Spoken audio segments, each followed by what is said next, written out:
Hello, this is the Guns of Guns and Stuff. This is my hand cannon FK Brno, designed for a 7.5, but if you saw the previous video, I've got questions about the way the thing operates. On the last shot, the slide will lock back the way it's supposed to, but that spent casing will be left resting right on top here, right in there. Now, of course, when I drop the magazine, it's going to fall through, so it's probably not that big of a deal, and yet it raises questions. So that's one reason to try a different caliber, and this pistol is multi-caliber. But the other reason is the 7.5 ammo is about $2 a round. $2 a round, that's prohibitive. So I've got the 10mm barrel that goes in this, and you just swap the barrel out. It's the same recoil spring and the same magazines. So that's what I'm going to do. And I'm going to take this opportunity to show you how the pistol disassembles. There are a couple of dimples here, one on the frame and one on the slide. You just line those dimples up, and then you take out this slide release doubles as a takedown lever, release. So let's get to it.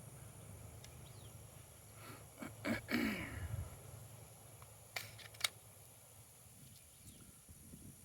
line them up.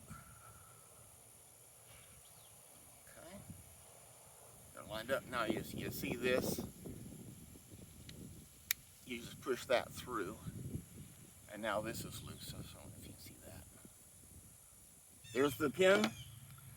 And now once you have that off, the slide comes right off. And that looks a little different, doesn't it? You've got a counterweight up here. This is a counterweight. And it tames the recoil quite a bit. So you just take this loose, and this comes off. There's the spring and the guide rod. So I'm just going to lay that aside.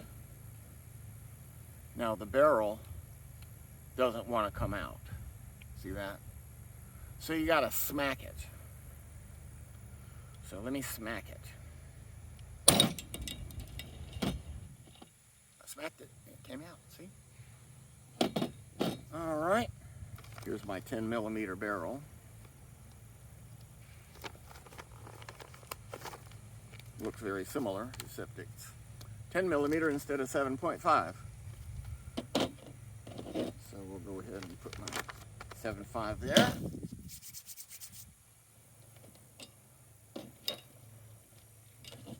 And we'll have to reverse what I did.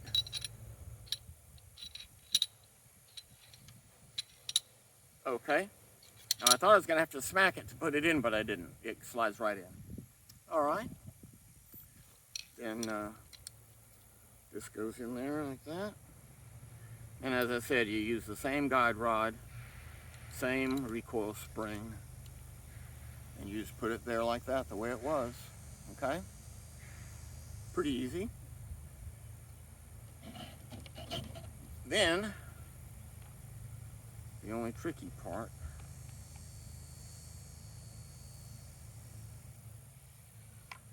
is getting this in there. See how that's made. It doesn't want to go in because it's not lined up perfectly. So I'll just adjust it a little bit, and there it goes. Now we just line up those little dimples. Then there's a little nub here. Line it up with that hole in the frame. And click it in, and there it is. Okay, not that hard. Now, got some 10mm here. This happens to be Fiocchi, and they call this jacketed truncated cone. I'm not sure what it is, what it looks like. Oh, it's just a It just looks like a full metal jacket with a flat nose on it. So, let me put one in the magazine as if it's the last one.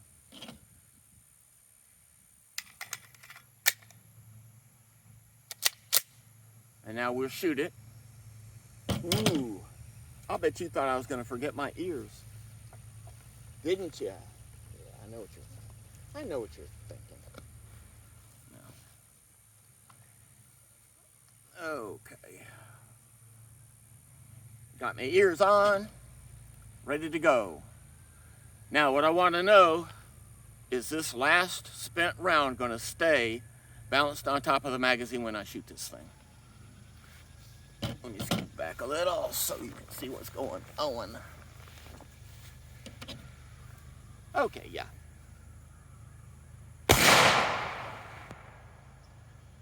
There it is. That is strange to me. That is strange to me. But at least I can shoot it. And it's not $2 a round. It's nowhere near that much. So let me load this magazine up. And we'll shoot it a little bit. Now, somewhere in our adventures, the rear sight fell off. So it's off in the grass probably somewhere. Or it's on the floor of the indoor range. But it's optics ready. And a pistol like this cries out for an optic. So I've got one on order. When it comes in, I'll introduce you to it. But meanwhile, I'm just gonna point and guess without that rear sight. But that's okay. This is a private range. There's nothing down there except 1,000 acres of nothing.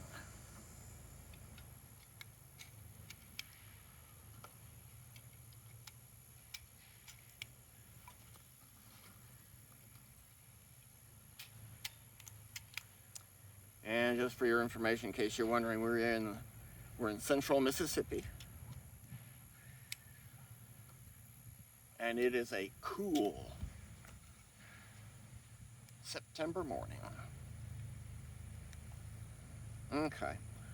I'm gonna have to get a one of those Maglula loaders. I'll show it to you. But I've just about reached the limit of loading this thing.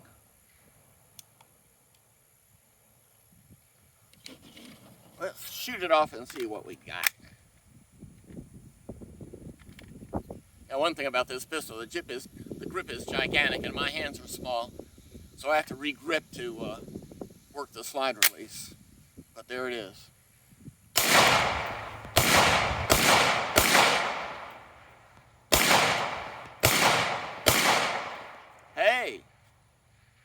Hey, the last round fell out. Woohoo! Good deal.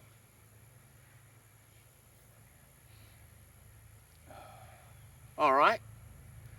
Now, this pistol can also shoot 40 Smith & Wesson. So even though the pistol's on the high side as far as money goes, you just switch the barrel out and you can shoot 10 millimeter or 40 Smith & Wesson out of it. So that's a plus to me.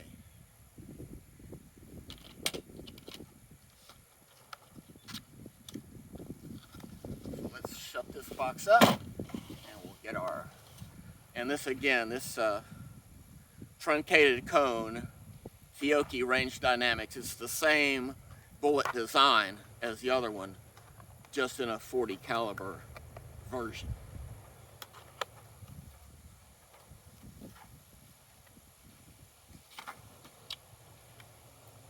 And let me just show you the difference right quick since I got these boxes out.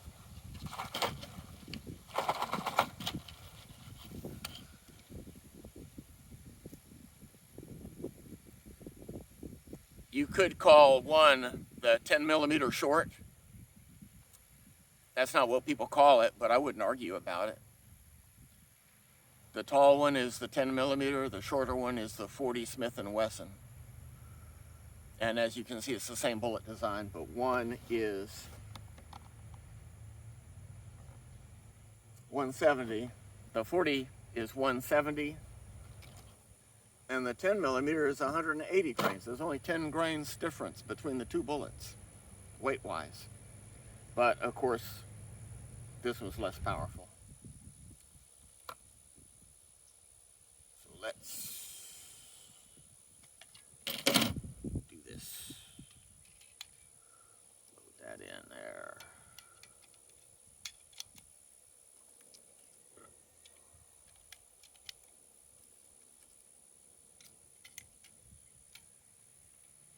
Before I do it,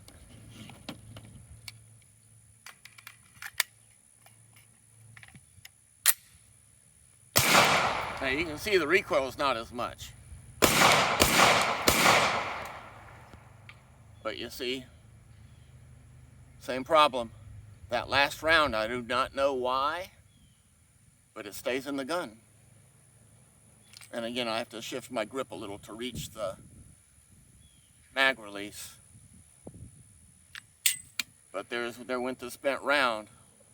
When the magazine fell out, so did the spent round. So I don't think it's going to affect the reliability of the pistol. It's just something I can't explain. So we'll just leave it at that. Thanks for watching.